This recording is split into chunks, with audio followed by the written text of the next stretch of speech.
Shalom, shalom, je suis la sœur Danos Makaya de la communauté Seven. Je suis en présence de moi la sœur Bélior qui va nous parler de son témoignage. Comment est-ce qu'elle a fait, comment est-ce qu'elle était avant et comment est-ce qu'elle a fait pour rencontrer le Seigneur et ce qu'elle est devenue après cela. Alors, bonjour, je suis la sœur Bélior et ma rencontre avec le Seigneur a été très particulière. Avant, je n'étais pas vraiment dans le Seigneur, je ne menais pas une vie assez chrétienne parce que pour moi, je savais que le Seigneur, il existait, mais je ne priais pas à fond, je n'étais pas investie, je n'étais pas consacrée. Et donc, j'étais accro à la musique mondaine, tout ce qui partait à l'encontre de la volonté de Dieu. Tout ce qui partait à l'encontre de la volonté de Dieu. Donc, je ne faisais pas sa volonté dans pratiquement tous les domaines. Donc, comme je l'ai dit en amont, j'écoutais beaucoup la musique mondaine. Je n'étais pas assez investie. Et un soir, comment j'ai fait pour rencontrer le Seigneur? Un soir, j'étais sur WhatsApp. Bon, avant même ça. Vous me parlez, c'était en quelle année? C'était en 2019. 2019, c'était en 2019, en mai 2019, je crois le 4 mai 2019.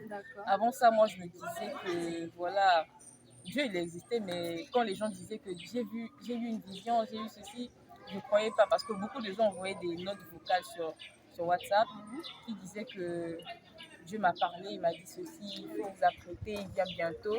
Moi, je me disais que c'était les gens qui voulaient la popularité, qui voulaient juste se faire entendre. Et moi, j'ai dit, moi, pour croire à ça, il faut que le Seigneur aussi me montre. Eux, on leur montre, mais pourquoi pas moi? Moi aussi, je veux qu'on me montre pour que je sache que, effectivement, c'est Dieu qui parle à travers ces personnes et pour nous impacter. Et donc, un soir, j'ai reçu une note vocale d'une femme qui pleurait, qui expliquait que Jésus lui a montré cela. Il dit non, moi aussi je veux avoir ma preuve à moi, je veux que le Seigneur aussi me parle. Elle, on l'a parlé. Pour elle, c'est facile de croire, mais nous, on n'a pas vu, on ne sait pas si c'est vrai. Donc, c'est difficile pour moi de croire. Pour croire, je veux que Dieu me montre aussi. Et donc, c'était la veille, donc le 3 mai. J'ai dormi assez tard et je me suis réveillée. L'alarme a sonné à 6 heures, je me suis réveillée. Et quand je me suis réveillée, j'ai juste arrêté l'alarme, je suis allée m'allonger. Donc, je n'avais plus sommeil. Mais dès que je me suis allongée et que j'ai fermé les yeux, j'ai eu une vision. J'étais dehors, donc devant chez moi.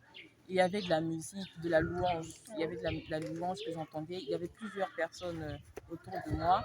Et j'ai vu une image d'un homme habillé en aube blanche qui descendait du ciel avec des bras tendus. Et pendant qu'il descendait, il y avait des anges autour de cet homme.